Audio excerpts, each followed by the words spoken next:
চুন্নু সাহেব, আমি আপনার একটা কথা বলি, এর চেয়ে বড় বড় সাহেবদের সাথে আমার দেখা হয়েছে, তাও আমার চরিত্র বদলায় না। আমি আমার যে কাজ বিশ্বাস করে করি, সত্যতার সাথে করার চেষ্টা করি, যতদিন করবো ততদিন এমপি থাকবো। এটাকে আমার বাপের পোস্ট নাকি যে সারা জীবন থাকা লাগবে এখানে? আরে ভাই, আমার টাকা এটা। আর আরেকটা বিষয়, আমি যে আমার এলাকায় বলছি যে আমি 29 কোটি টাকা পাইছি বরাদ্দ, আমি কি কোনো কথা মিথ্যা বলছি? মিথ্যা বললে উনি আমার বিরুদ্ধে ব্যবস্থা নেই। আমি বলতে পারবো না, মানে আমি বরাদ্দ পাইছি এটা আমি বলতে পারবো না আমার এলাকায়, মানে কি আমি কি চুরি করতে চাই? আমার প্রশ্ন হচ্ছে কি, উনি বিরোধিতা করবেন সরকারি দলের, কিন্তু উনি বিরোধিতা শুরু করছেন স্বতন্ত্র প্রার্থী। এবং কি বিষয়ে বিরোধিতা? উনি তো আরো খুশি হওয়ার কথা যে আমরা আমাদের হিসাব দেওয়া শুরু করছি। আমার জানেন, কালকে আমার এত দুঃখ হয়েছে তারাই করিমগঞ্জের মানুষের জন্য, যাদের কাছ থেকে উনি এমপি হয়ে আসছেন, যে এই তারাই করিমগঞ্জের মানুষের কি কোনো অধিকার নাই যে চুন্নু সাহেব এমপি হিসাবে কত টাকা বরাদ্দ পান এটা জানার? মানে ওনার বক্তব্য ছিল যে কোনোভাবে যেন আমি ফেসবুকে না জানাই যে কে কত টাকা পায়। তা আমি বুঝলাম না স্বচ্ছতার মধ্যে প্রবলেমটা কোথায়।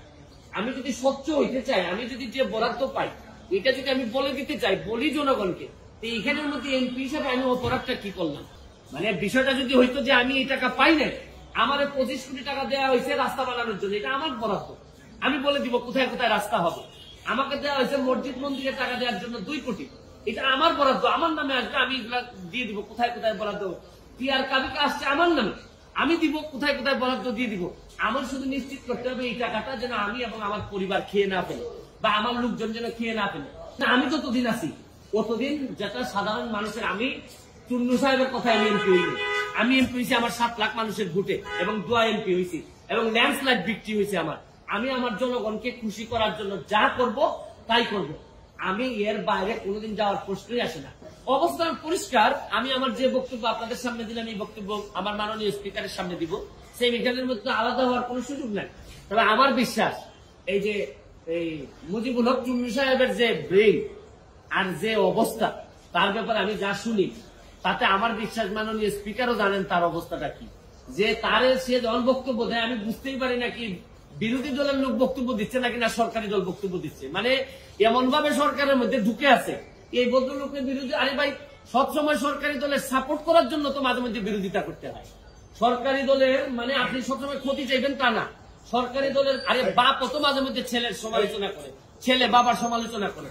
আমার তো মনে হয় যে এই চুন্নু সাহেবরা এমন ভাবে ভিতরে ঢুকছেন, এরা তাদের সব ক্ষমতা সম্পর্কে কিছু জানেও না, বুঝেও না, কেন যে বিরোধী দল হয়েছে আল্লাহ মাহবুদ জানে। এরা 11 জন আর আমরা স্বতন্ত্র আছি 62 জন। আমরা তো হিসাবে তো আমরাই বিরোধী দল হওয়ার কথা, কিন্তু এখন কারণে ও কারণে আমরা যেহেতু ওনারা একটা দল হিসাবে আসছেন তা আমরা ওনারা মেনে নিছি। কিন্তু উনি তো সরকারি দলের বিরোধিতা না করে মাশাআল্লাহ এখন শুরু করছেন যে স্বতন্ত্র ক্যান্ডিডেট কেন টাকার ঘোষণা দিয়ে দেয়, এই কারণে উনি বিরোধিতা শুরু করছেন। আমার এখন তার এলাকার করিমগঞ্জবাসীর জন্য আল্লাহর কাছে দোয়া করা ছাড়া আপাতত আর কোনো পথ নেই। আমি তো উনার দায়িত্ব কিভাবে পালন করছেন আমি জানি না, আপনাদেরকে একটা নমুনা দিলাম। উনার দায়িত্ব ছিল হচ্ছে বিরোধী দল হবে, সরকারের সমালোচনা করবে, সরকার যেন সঠিকভাবে চলতে পারে, দেশে যেন দুর্নীতি মুক্ত হয়, এগুলোর জন্য উনি প্রতিবাদ করবে। এটাই বিরোধী দলের দায়িত্ব বলে জানি। বিরোধী দলের দায়িত্ব যে স্বতন্ত্র, যে একটু ভালো কাজ করতে চায়, সৎ হইতে চায়, তারা যে চাপটি মারিয়ে ধরে সংসদ থেকে বের করে দেওয়ার প্ল্যান করছেন, এইটা তো আমার জানা ছিল। আমার মনে হয় না এটা কোনো পৃথিবীর কোনো জায়গায় বিরোধী দলের দায়িত্ব এটা হইতে পারে, আমার এটা জানা।